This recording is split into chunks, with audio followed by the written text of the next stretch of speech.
Sual ABC sınaq toplusunun 27-ci sınavının 31-ci məsələsidir. Məsələdə deyir ki, eyni xromosom üzərində A, B, C, D genlərinin crossing over ehtimalı aşağıdakı kimidir.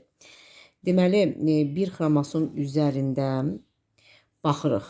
Genlər arası məsafə verilibdir bizdə. Gördüyümüz kimi biz bilirik ki, genlər bir-birinə nə qədər uzaqdırsa, bir o qədər asan crossing over etmiş olur. Nə qədər yaxındırsa, bir o qədər ilişiklik keçir. A və B genləri arasında 40%dir crossing over olma ehtimalı. Deməli, ən böyük gördüyümüz kimi burada A ilə B arasındadır. A ilə B arasında bu nə qədərdir? 40%-ə bərabərdir bu məsafə. 40%-ə bərabərdir. Crossing over olma ehtimalı. A ilə C arasında olan crossing over olma ehtimalı deməli 30%dir. Deməli, buradan bura 40-dırsa, A ilə C arasında da 30%dir. Deyək ki, A ilə C arasında 30%dir. Deməli, bura bizdə qalacaq 10%. Bura bizdə 30%dir. 30%dir. Sonra, deməli, C ilə B arasında 10%dir.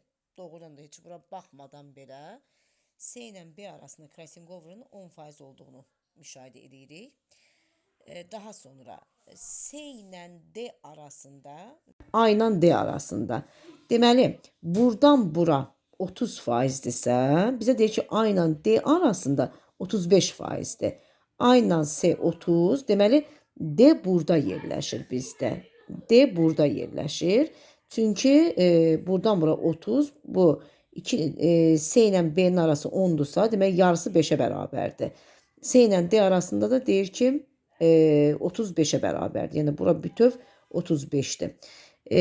Doğrudan da C ilə D arasında da 5% crossing over ehtimalı qalır. İndi bizdən deyir ki, D minus B genləri arasındakı crossing over ehtimalı neçə faizdir? D ilə B arasında gördüyümüz kimi 5% qalmışdır. Cavab 5% olacaq.